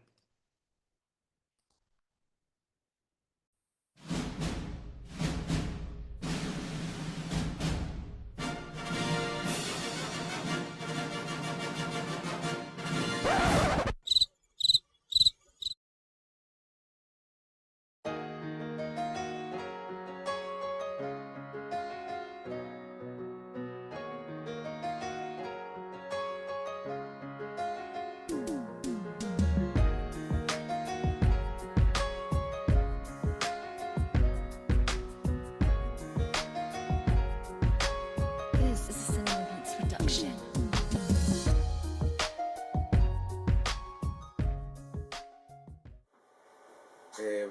Necesitamos comprar anestesia.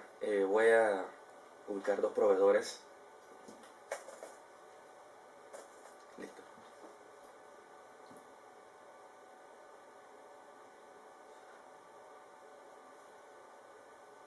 Buenas tardes. Hablamos de la clínica dental Ulacid. Estoy necesitando anestesia. ¿Es posible que me pueda enviar un vendedor? Ah, perfecto. ¿En cuánto tiempo? El día de hoy. Perfecto. Muchas gracias. Lo esperamos.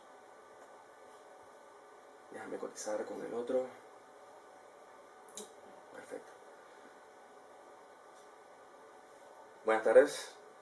Si le hablamos de la clínica dental Ulacid, estamos necesitando anestesia. ¿Podría, por favor, enviarnos un vendedor? ¿A qué hora? Muy bien, muy bien. Lo esperamos entonces. Bueno, vienen 2. Vamos a ver qué nos ofrece.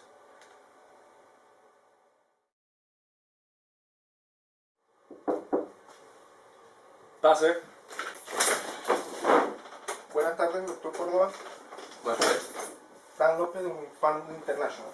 Ah, sí, lo estábamos esperando. ¿Qué nos traes el día de hoy? Aquí les presento nuestro producto de las anestesias, Replicaine y todos los documentos registrados. ¿Cuál es el origen? Suiza, Suiza. Buena calidad. excelente calidad. Para ver los documentos. Perfecto, muy importante.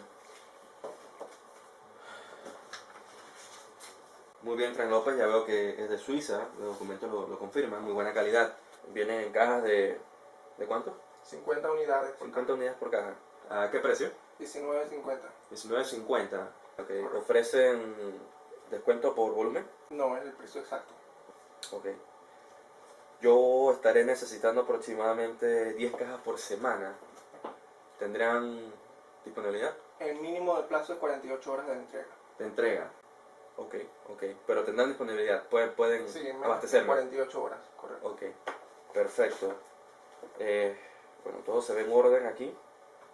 Yo estoy cotizando actualmente con diferentes proveedores y estaremos tomando una decisión en la semana. ¿Me puedo quedar con la muestra? Claro, cómo no. Perfecto. Te regreso los documentos. Te estaremos llamando pronto. Ok, cómo no. Muchas gracias por venir. Buen día. Buen día. Pase. Buenas tardes, doctor Córdoba, ¿cómo estás? Buenas tardes, joven. ¿Cómo está? Me dicen que necesita unos productos de anestesia. Es correcto. Mira, aquí le estoy trayendo una muestra que tenemos en este momento de inventario. Viene directamente de Nicaragua. Aquí tienes la muestra. Trae cada caja 350 unidades. Está a muy bajo costo por precio de lanzamiento que tenemos en este momento. No sé si es interés tomar este producto. De Nicaragua me dice. ¿Tienes los Sí. documentos? Estamos en el proceso de los documentos, ya que es un producto nuevo que estamos lanzando acá en Panamá, por lo tanto todavía no tenemos todo bajo regla, pero ya muy pronto lo vamos a tener, así que por eso no se preocupe. Ok. Pero me dice que es de buena calidad. Sí, se puede decir que sí, tanto así que por precio de lanzamiento tenemos un precio en este momento 9.50 la caja. 9.50 la caja. Ajá. Ok, yo estoy necesitando aproximadamente 10 cajas por semana. ¿Tendrán disponibilidad? Sí, en este momento casualmente en mi carro cargo en el maletero aproximadamente 50 cajas, así que no sé, si necesita que se le entregue inmediatamente, con mucho gusto. Oh, ya tienes el maletero entonces. Sí, se lo puede entregar inmediatamente. Inmediatamente, ok, mira, yo estoy recibiendo cotizaciones, te voy a estar llamando Perfecto. ¿Le deja por favor el teléfono a la secretaria? Ok, listo. Eh, Si quiere le puedo dejar esa de muestra para que lo pruebe y así vea qué tal es el producto. En realidad es un producto muy bueno, de muy bajo costo y así podrá tener mayores ingresos, ¿no? En lo que es el uso del producto. Muchas gracias por venir. Bueno, Buen ok, día. listo, doctor, le espero su llamada. Hasta Bueno. luego. Hasta luego.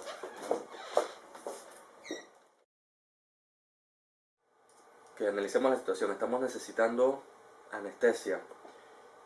Tengo dos proveedores actualmente, uno de Suiza y el otro que es de Nicaragua. Ok, veamos, uno me lo puede traer en 48 horas, otro lo tiene inmediatamente disponible. Analizando el precio, tenemos 19.50 contra 9.50. La verdad que la diferencia es bastante, más del 50%. Uno tiene los documentos, el otro lo está procesando, lo más seguro es que ya los tiene en orden, de lo contrario no hubiese podido traer el medicamento, así que hay que considerarlo. ¿Qué más? Bueno, por experiencia hemos utilizado usualmente la de Suiza, que es muy buena, pero la de Nicaragua me llama mucho la atención. ¿Qué decido?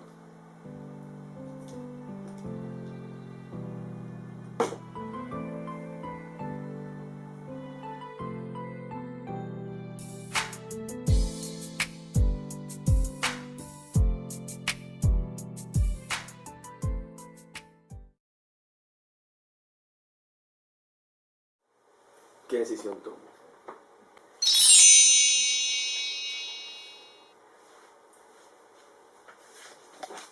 Este es el mejor, no te dejes convencer. Tú estudiaste para hacerle bien a los clientes, a tus pacientes. Esta es una farmacia reconocida. Mira, compra este producto. Es de Nicaragua, pero lo tienen aquí mismo en el carro. De la muchacha te lo puede entregar de una vez. Y $10 menos que el otro. No le Vas a escuches. obtener tantas ganancias, se va a ver beneficiado tu familia. No y la escuches. toda la rentabilidad que vas a Vas tener. a con tener este dinero producto. para gastar con tu familia, pero no lo vas a poder disfrutar a largo plazo. Te van a quitar tu profesión, lo que te gusta hacer. No la escuches. Este producto es mejor. Mira, No, piensa en esto. mira la farmacia, mira todo. No le hagas caso a los precios. Le vas a hacer daño a tus clientes si utilizas este. No piensa, ya los papeles no van la a estar escuches, venir no. en camino. No la escuches, No. esto es ilegal. Te encuentras de salud, enseguida te van a demandar. Pero ya están procesando los papeles. Piensa en eso. No me lo convenzas, no. No, Eso tú, no. ¿qué te pasa? Oye. No, oye, Él no. tiene que obtener ganancias para la Y familia. los clientes, los pacientes, ¿Qué importa al paciente? Un dolorcito pasa rápido y ya. no. Yo sé que tú vas a tomar la mejor decisión. No, yo sé que tú vas a tomar la mejor decisión.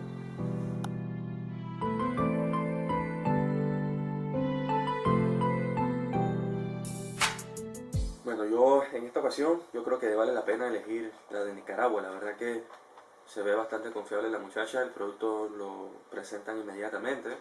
Nos ahorramos como clínica un 50% del costo. Sin duda tendremos muchísimas más ganancias. Y no dudo que sea de buena calidad. Ya los documentos me los traerán en su momento. Incluso vamos a ver si le compro más me ofrece un mejor descuento.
poquito de anestesia. Por ahora la boca. Listo. Empecemos.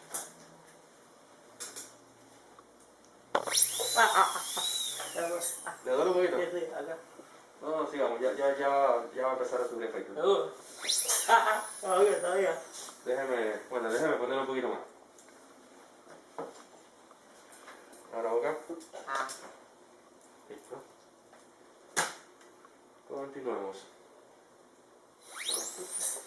Todavía. Ya estoy casi terminando. Seguro. Sí, ya estamos terminando. Un poquito más. Listo. ¿Vio? No pasó nada. No pasó nada. No pasó nada. Ya va a estar bien. Y nos vemos entonces en la próxima sesión.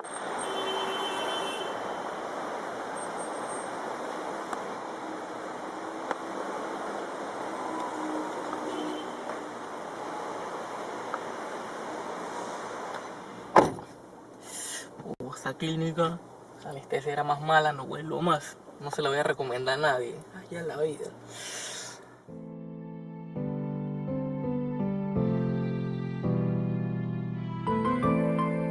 La verdad que yo prefiero irme por la de mayor calidad. Es una compañía suiza, la calidad es impecable. Sí es un poco más cara, sin embargo, no dudo que el cliente pues, va a percibir los beneficios y nuestra imagen se mantendrá como siempre una muy buena clínica. Vamos a elegir en esta ocasión la de mayor calidad. In radio c'è un pulcino, in radio c'è un pulcino, e il pulcino pio, e il pulcino pio, e il pulcino pio, e il pulcino pio, e il pulcino pio, e il pulcino pio. In radio c'è una gallina, e la gallina co, e il pulcino pio, e il pulcino pio, e il pulcino pio, e il pulcino pio, e il pulcino pio. In radio c'è anche un gallo, in radio c'è anche un gallo, e il gallo co, e la gallina co, e il pulcino. Buenas tardes, señor Moody. Buenas Soy el tardes. doctor Córdoba. Vamos a Mucho atenderlo el día de hoy. Ok. Vamos a ponerle primero anestesia. Ok. ¿Y dolerá, doctor? No va a doler, va a sentirse súper bien. Veamos, abra la boca. Listo, sobre todo. ¿Siente algo? Procedamos.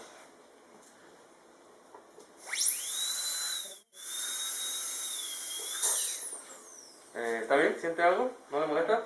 Perfecto. Ok, sigamos. Ya estamos terminando. Listo, señor Muri, eso es todo durante el día de hoy. Esperamos verlo en la próxima sesión. Excelente. Muy bien. Muchas gracias. Un placer. Sin duda alguna fue una excelente experiencia. La verdad que no me dolió absolutamente nada. Creo que voy a recomendarle a esta clínica a diferentes personas porque realmente que valió la pena invertir un poco en algo que se necesitaba. Así que creo que fue una buena experiencia. Gracias a Dios.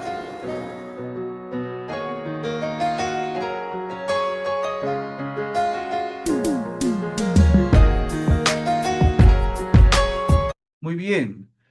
Y ahí podemos ver este video, ¿no? No sé si lo han visto completo.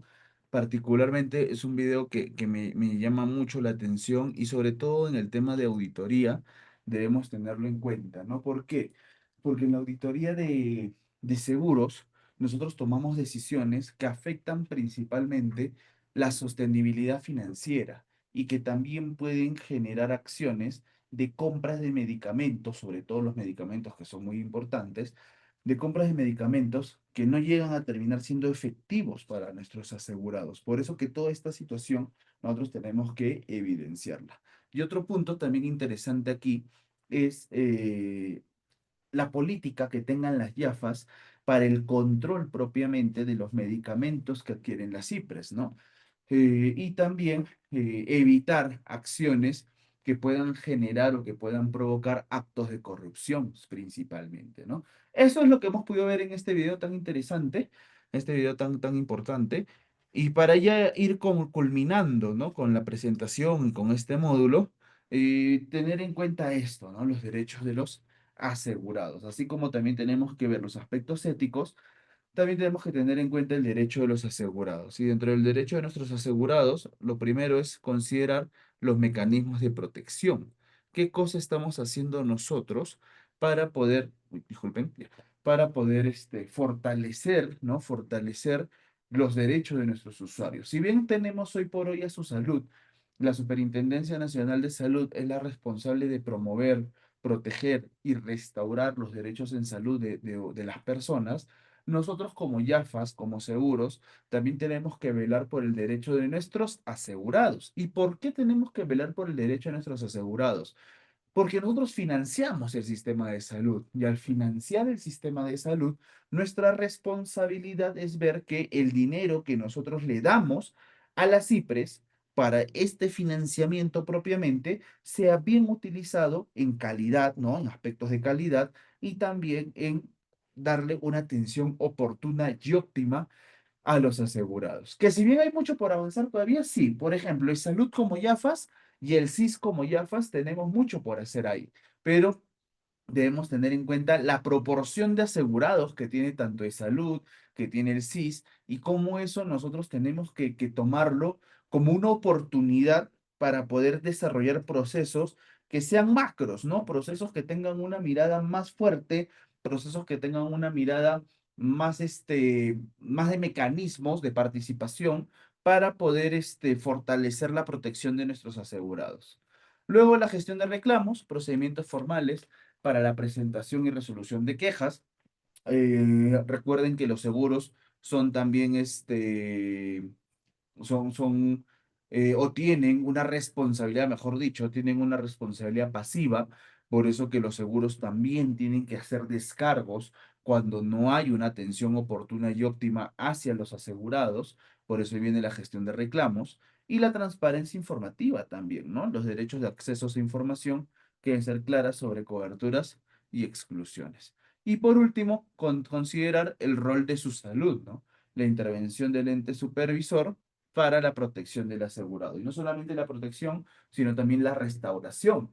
Cuando ya el asegurado, su derecho ha sido vulnerado, como su salud genera un rol protector, pero también un rol restaurador hacia la YAFA, ¿no? Para que la YAFA, o hacia la IPRES, para que la IPRES pueda resarcir esa situación que se ha generado, que ha vulnerado un derecho propiamente del paciente. Vamos avanzando. Ahora, ¿cuáles son las tendencias y perspectivas futuras? Hay muchas. Primero, tenemos que evolucionar hacia una mayor articulación entre aseguradoras públicas y privadas. Todos tienen ventajas, todos. Los seguros privados tienen la ventaja de la formación. Parte de lo que hoy nosotros en seguros públicos conocemos ha sido en principio traído por el sector privado. Por ejemplo, el pensamiento Lean, el Lean Health Curve, que es un trabajo muy interesante dentro de lo que es la gestión de la calidad, fue introducido al mercado peruano por el sector privado.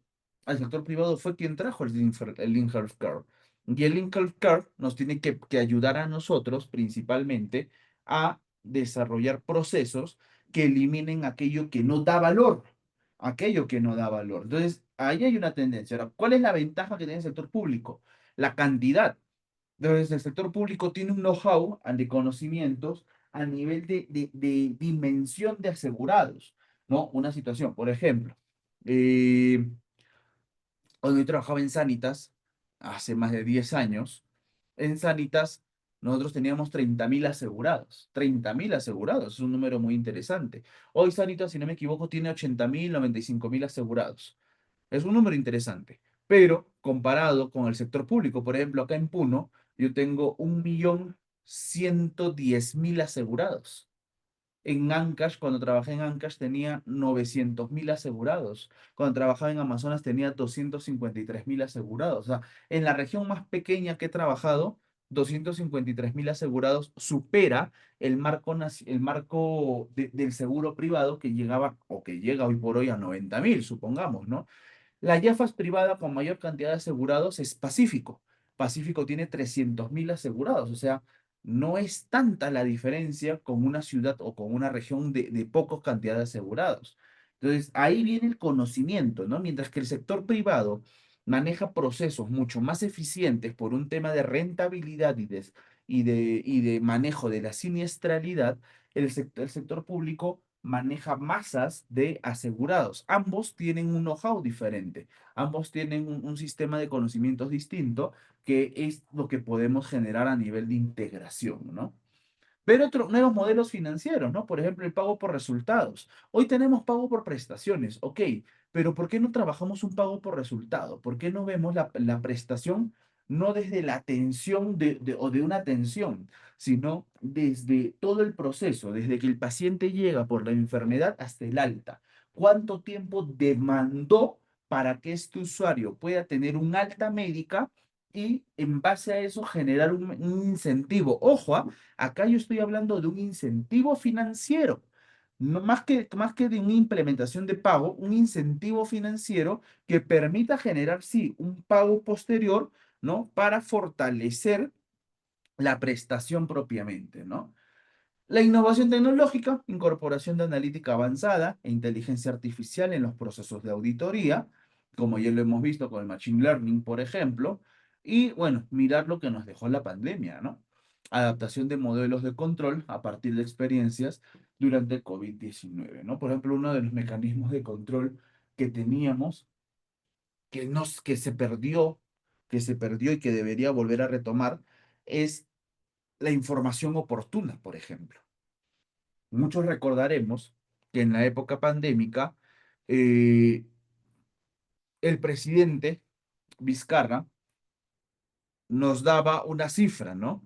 Hoy hay 30 muertos, 85, después 200, iba subiendo poco a poco, pero no eran cifras correctas. Por ejemplo, en un momento se hablaban de 85.000 fallecidos, pero esa cifra solamente era de la zona norte, pero el presidente Vizcarra lo daba como una cifra nacional.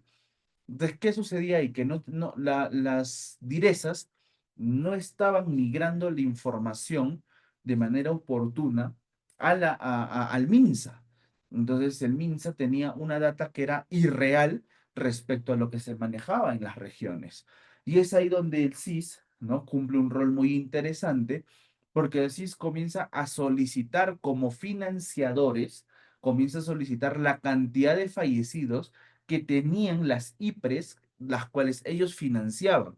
Si bien todavía no teníamos la data exacta porque nos faltaba de salud, pero de salud tenía un proceso más centralizado, o nos faltaba de las Fuerzas Armadas y policiales, pero ya se acercaba, o ya había un índice ya de una confiabilidad de casi el 90%, porque ya se acercaba a la información que se requería, ¿no? Ya tenía un acercamiento hacia la información que se requería o hacia la información que era necesaria para tomar decisiones. Fue así que en un momento de tener 85.000 fallecidos, al día siguiente llegamos a tener casi 230.000 fallecidos, porque se comenzó a sincerar la información.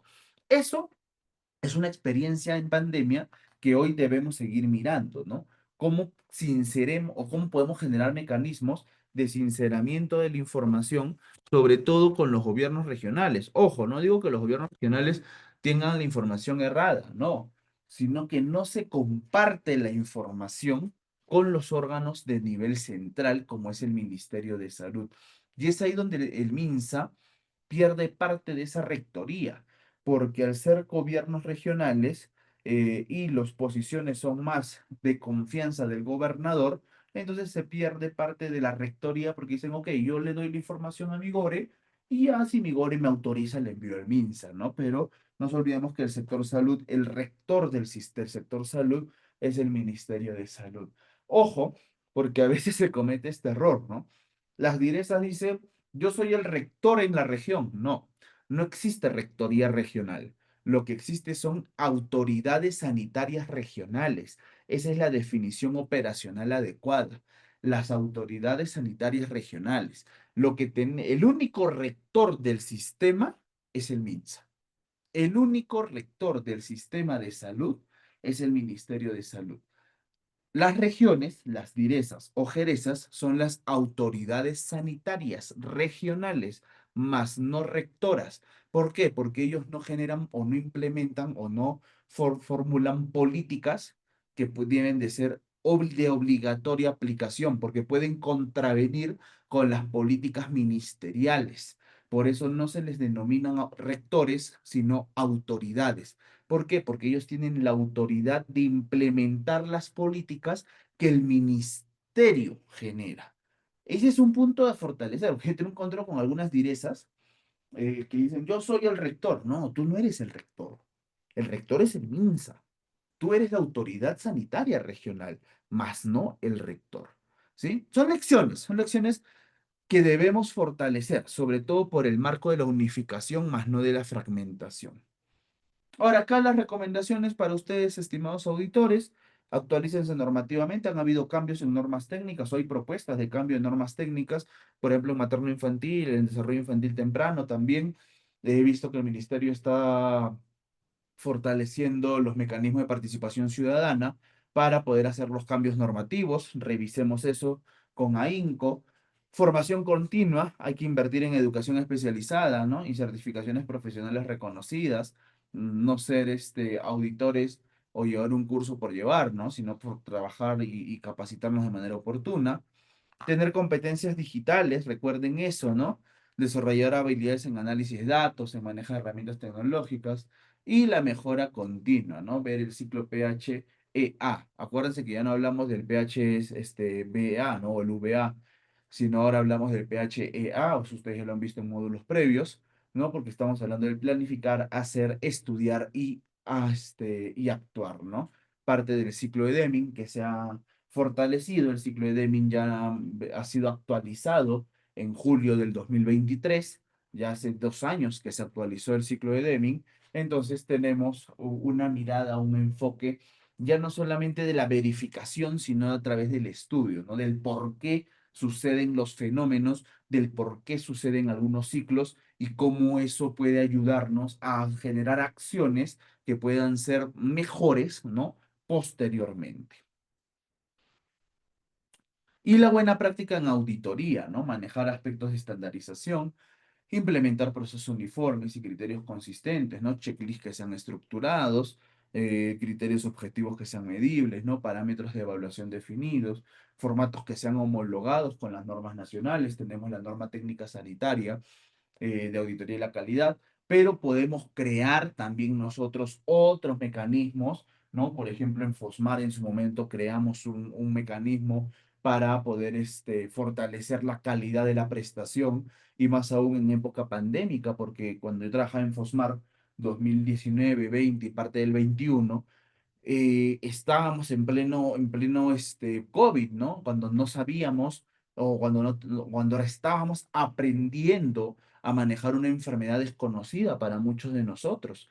Y ahí también se generaron algunas acciones, sobre todo por el sostén financiero, porque las clínicas llegaron a cobrar 400.000, 500.000 soles por asegurado por una estancia de 15 días, de 20 días. Entonces teníamos que ver, ok, tú me quieres cobrar esto, pero yo cómo garantizo que tú estás brindándole calidad a mi asegurado.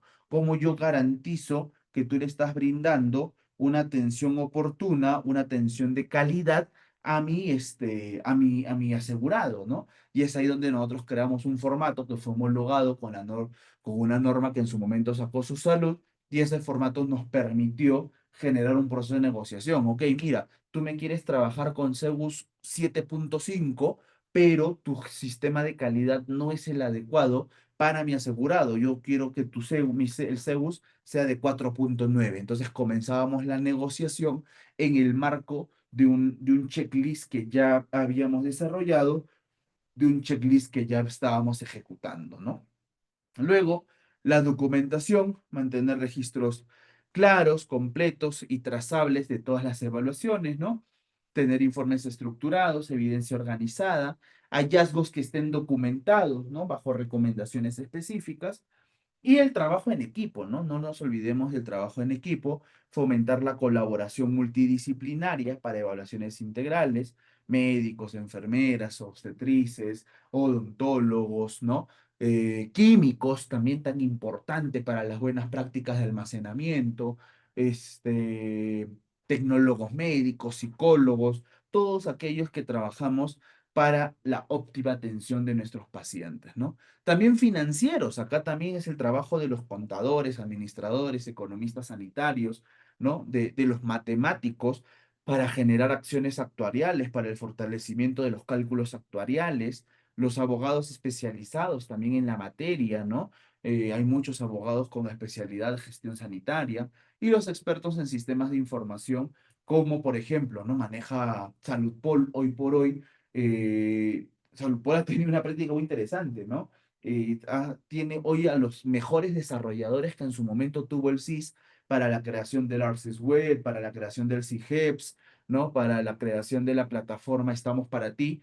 Hoy muchos de ellos están en SaludPol, entonces es una práctica muy interesante porque SaludPol en los próximos 2 o 3 años va a tener sistemas de información mucho más amigables para poder atender a los asegurados de SaludPol. Recordemos que SaludPol tiene 450.000 asegurados, son policías y están a nivel nacional, ¿no?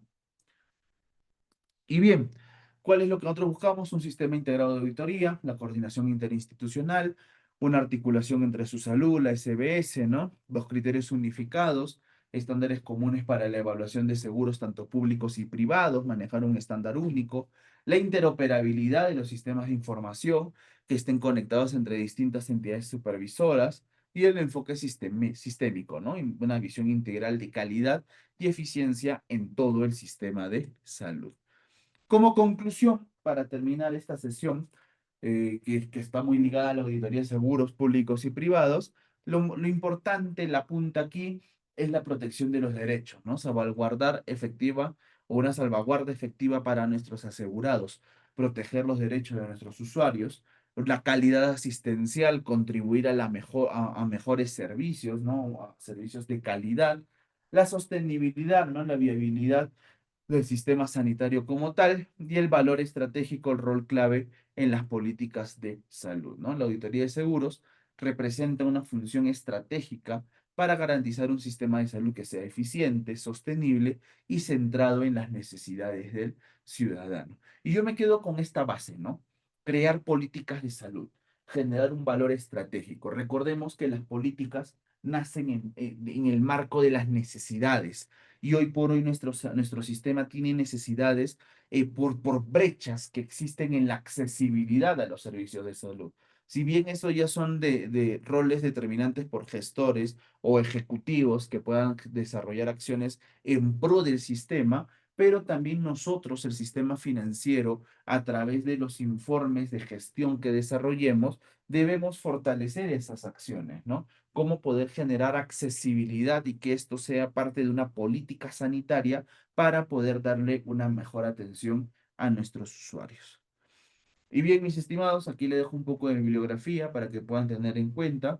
No se olviden, por favor, también ir revisando la norma técnica de auditoría de la calidad en salud.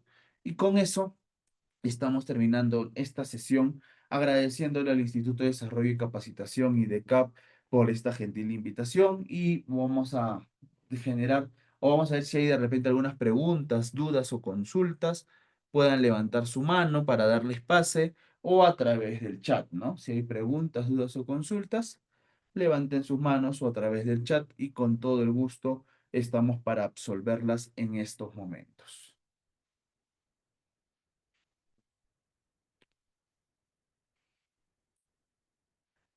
A ver, por ahí hay preguntas, dudas, consultas.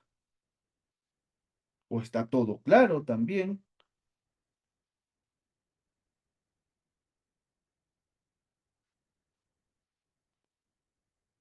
A ver, a ver. Todo claro, nos dice Edith. Perfecto, Edith. Muchas gracias entonces por haber estado en esta sesión. Gracias a Yerly, Silvina, Rodga, a Dora. También en algún momento vi por ahí a Ofelia, ¿no? Gracias por haber estado presentes. Y si está todo claro, entonces vamos a dar por concluida la sesión del día de hoy. Nuevamente agradeciéndoles por su gentil participación. Espero que les haya gustado, ¿no? Este es un tema muy amplio. Yo les recomiendo, por favor, revisen economía de la salud, revisen un poco de ingeniería económica, revisen un poco de gestión de la calidad, ¿no? Las finanzas en salud, los mecanismos financieros, revisen, porque el mundo de las finanzas puede resultar un poco cansado, pero es muy, muy bonito, ¿ah? Por lo menos a los que nos gusta la parte financiera, la parte de la economía, de la econometría sanitaria, es muy bonito, es muy interesante y esto puede ser de mucha ayuda para fortalecer el sistema. Como siempre le digo a mis estudiantes de la maestría, ¿no? El rol de las IAFAS termina siendo un rol muy, como actores detrás del telón, ¿no? Nosotros somos los actores detrás del telón, entonces nosotros somos la parte técnica del sistema, más que la parte política. Las IAFAS somos la parte técnica del sistema y eso es muy importante resaltarlo. Entonces, si no hay preguntas, les agradezco, de verdad, les agradezco. Y bueno, pidiendo nuevamente las disculpas del caso por no haber podido prender mi cámara por una cuestión de conectividad, pero ya nos estamos viendo, espero, en una próxima sesión. Muchas gracias, muy buenas noches y que tengan una excelente semana. Ah, y felices fiestas patrias, no me olvido de ello. Felices fiestas patrias, si bien ya terminaron, pero siempre hay que honrar a nuestro querido Perú. Muchas gracias. Hasta